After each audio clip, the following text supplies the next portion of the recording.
Senhores membros do Governo, Sr. Ministro, Senhoras e Senhores Deputadas.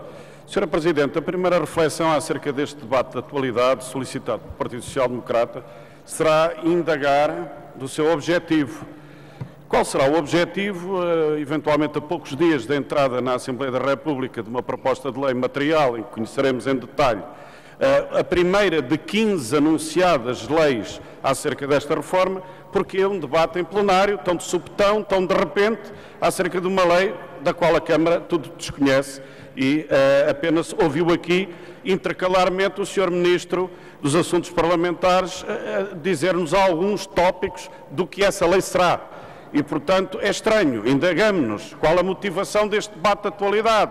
Bem, ao que parece, para tentar prevenir males maiores, ou seja, não vá o diabo de celas, é necessário acalmar aquilo que tem vindo a ser a contestação das freguesias, de alguns municípios, as centenas e centenas e centenas de moções que esta Assembleia da República vai recebendo contra a alteração do mapa administrativo, profundamente violadora daquilo que é a autonomia local, que são princípios de democracia próxima do cidadão.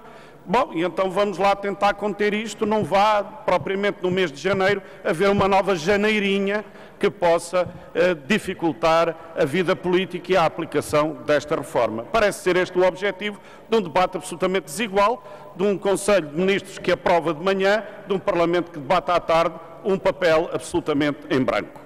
A questão que se põe aqui, nós pensaríamos, porque havia uma motivação racionalizadora nestas iniciativas, elas decorriam até do memorando da Troika, onde se fala de uma redução significativa do número de autarquias, é que, desse ponto de vista, esse ímpeto de racionalização começasse pelas empresas municipais, pelo setor empresarial local. Bom, isso era aquilo que se esperava, começasse por aí, por extinguir muitas empresas municipais que são um modo de drenar abusivamente recursos do Estado, despesa pública inútil, improdutiva, como há muitos anos o Bloco de Esquerda aqui tem vindo a defender. Mas, ao que parece, esse problema político é mais complicado, porque há muitas empresas municipais que foram criadas e que são sustentadas pela maioria política que nos governa e, portanto, logo por aí não começa pelo setor empresarial local o primeiro diploma que nos é aqui anunciado. O que nos vêm falar é da agregação de freguesias, eufemismo para mascarar a extinção de freguesias. E é disso que nos falam aqui.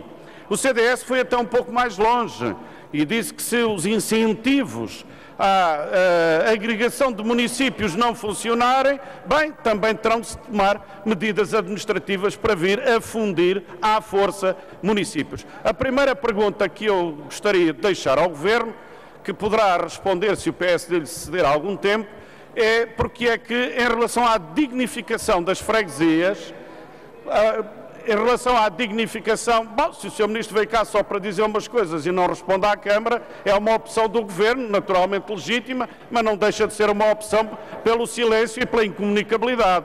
A primeira pergunta que eu deixaria ao Governo é exatamente a de saber até que ponto estão na disposição de aceitar não apenas o parecer das autarquias que venham a ser agregadas, mas a consulta à própria população, aos fregueses. Será que aceitam um princípio de consulta popular sobre a alteração do mapa administrativo das freguesias ou bastará um parecer das autarquias que estão comprometidas com o processo? Falou-se aqui de dignidade das freguesias. Outra pergunta, será que o Governo está aberto a alterar o mecanismo de financiamento das juntas de freguesia? Será que agora desta vez o Governo estará na imposição de aceitar que haja orçamento transferido diretamente para as juntas de freguesia, de modo a que as juntas de freguesia não andem constantemente de chapéu na mão em relação aos orçamentos municipais? Bom, isso seria uma forma de preencher a dignidade das freguesias e das juntas de freguesia. Não vamos aqui discutir neste momento por insuficiência de dados, os critérios que foram utilizados. Percebe-se que há aqui uma tentativa de suavizar algum tipo de critérios. Agora, na verdade, não há uma resposta política, porque as freguesias têm um valor insignificante no Orçamento de Estado e na despesa pública, não nos venham dizer que é pela agregação que criam economias de escala. As economias de escala podem ser criadas a partir do intercâmbio, do trabalho conjunto de várias freguesias, aliás, como se tem visto em vários municípios do país. Portanto, o que há aqui é uma tentativa para a Troika ver de diminuir um número significativo de autarquias, de tentar adiar aquilo que verdadeiramente significaria racionalização de poupanças, sem, na verdade, contribuir para nenhuma dinamização do poder local. Nós vamos perder muitas centenas, provavelmente milhares, de pessoas que colaboram para a causa pública nas assembleias de freguesia, nos executivos de junta, num país que tem necessidade de uma democracia participada. Isto não traz maior participação, isto traz maior burocracia, maior afastamento das populações e um afastamento dos munícipes e dos fregueses daquilo que são os seus órgãos de proximidade.